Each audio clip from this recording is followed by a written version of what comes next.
Alors, si cette question des délimitations évoquées par Eric Franck à l'instant revêt une importance aussi particulière, c'est qu'il y a évidemment des raisons symboliques, géopolitiques, historiques, mais il y a aussi des raisons économiques qui s'expliquent par le cadre juridique qui régit les océans.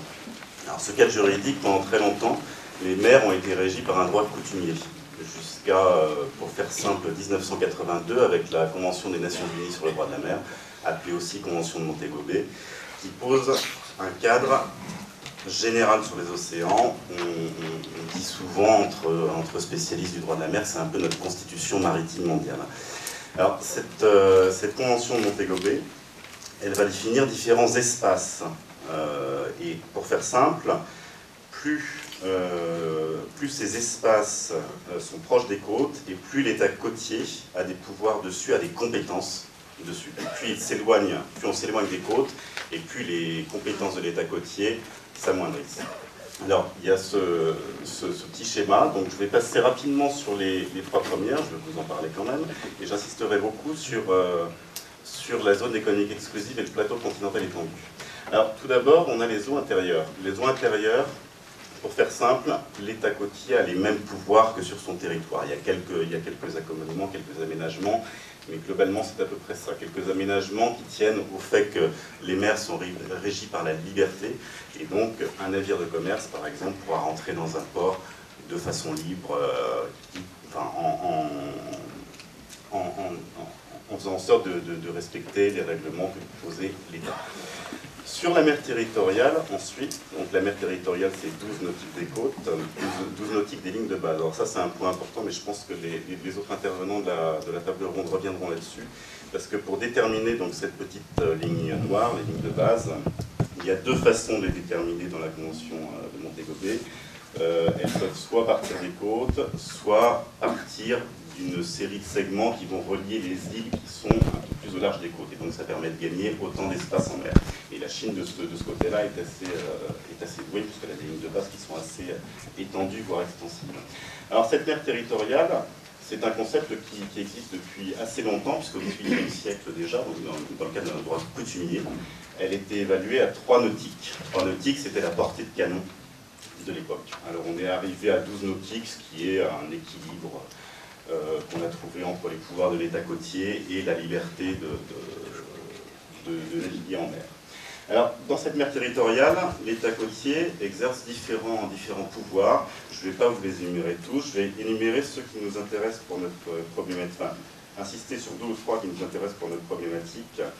Donc, on va avoir la compétence sur la pêche, qui est quelque chose qui est très important en mer de Chine méridionale, on y reviendra, et une compétence aussi sur la réglementation et l'exploitation des ressources naturelles, chose qui revêt aussi une importance particulière dans la zone et globalement maintenant sur à peu près tous les océans.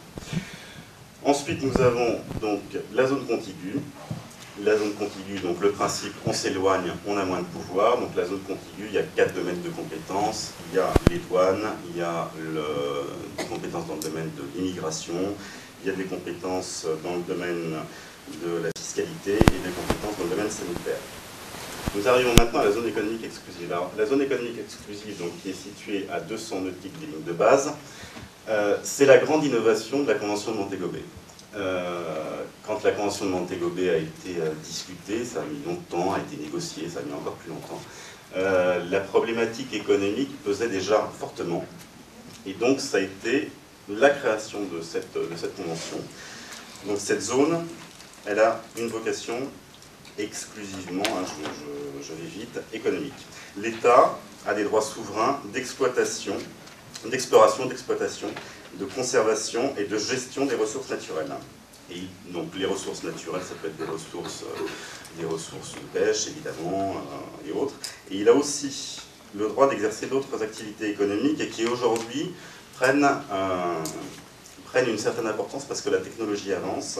Ça va être la production d'énergie à partir des vents, des courants, des marées. Donc il a cette compétence-là.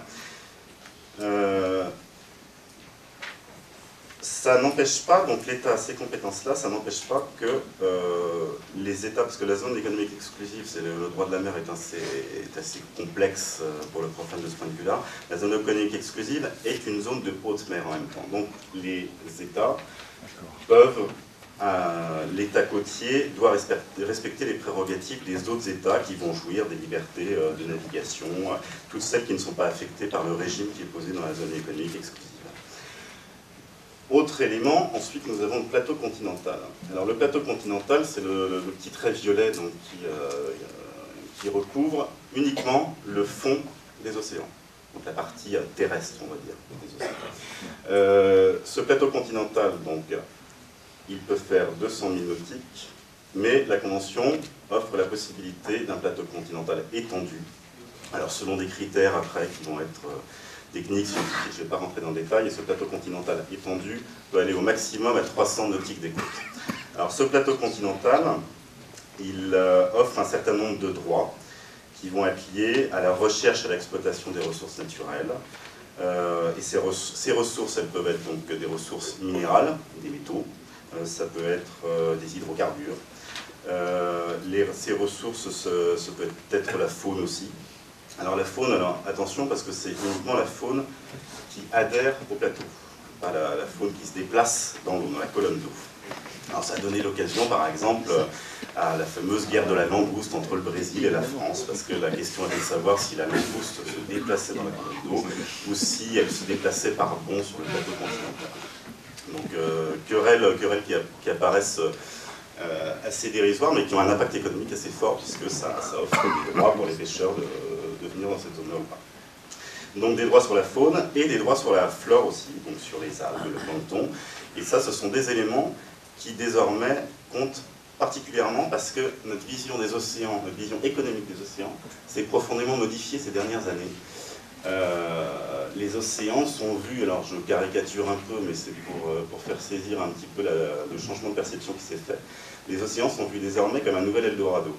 Alors, les ressources des océans, pendant très longtemps, ça a consisté essentiellement dans la pêche. La pêche qui était artisanale et qui s'est modifiée au cours du XXe siècle, puisqu'on est passé à une véritable industrialisation. Pour donner une idée, en 1850, pour peu que les chiffres de cette époque soient à peu près fiables, on estime qu'il y avait à peu près 2 millions de tonnes qui étaient pêchées dans les océans. De nos jours, on est à 90 millions de tonnes. Donc c'est montrer la différence qui s'est passée et donc les problèmes maintenant qui se posent.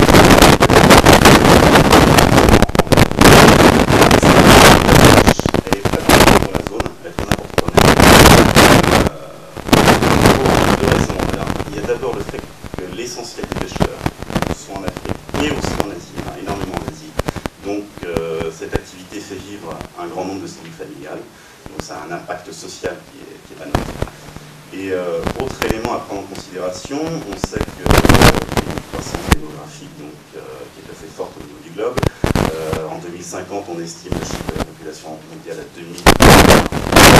2 milliards d'habitants à peu près, sachant qu'aujourd'hui on a 7 milliards. Donc c'est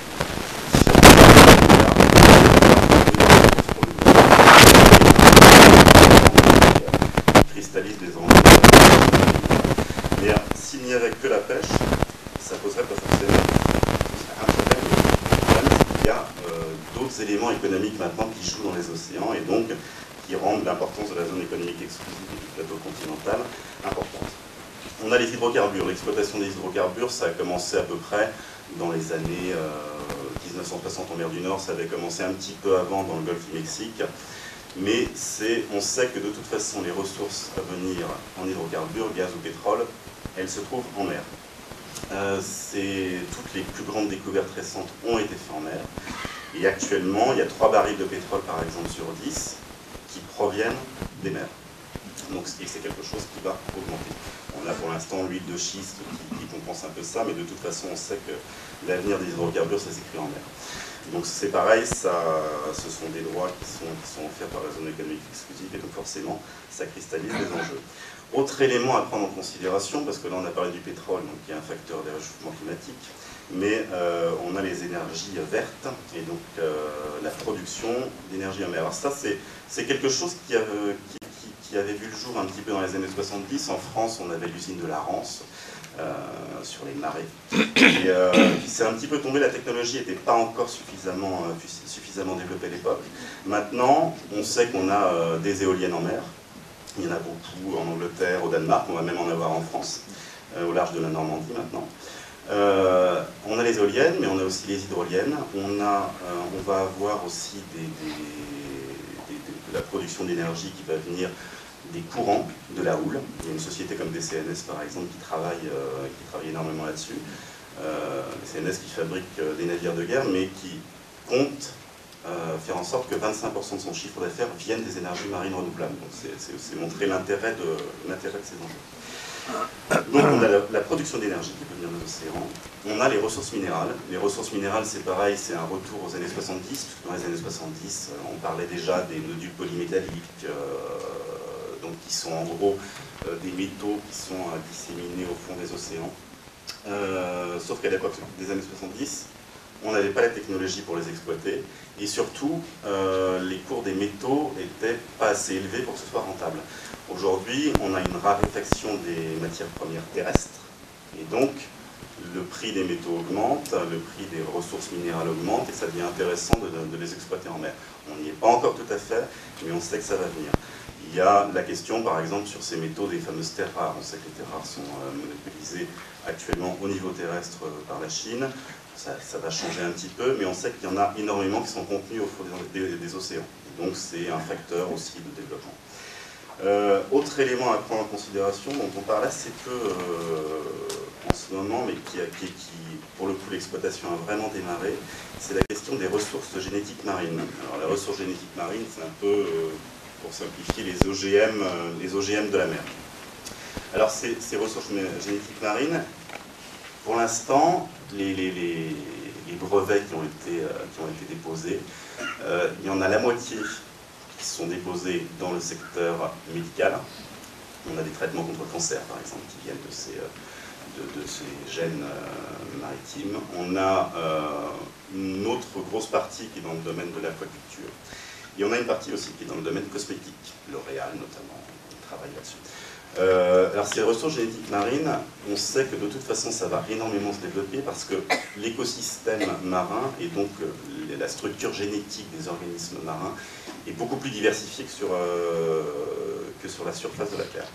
Donc on a des possibilités de trouver des médicaments et autres qui sont beaucoup plus considérables. Donc cet enjeu-là, cet enjeu économique, il est présent dans la tête de la plupart des dirigeants de la planète et qui souhaitent d'autant plus avoir des capacités, des délimitations qui leur soient favorables pour pouvoir exploiter les ressources qui, on le sait, vont se trouver dans les océans. J'ai été à peu près dans les temps.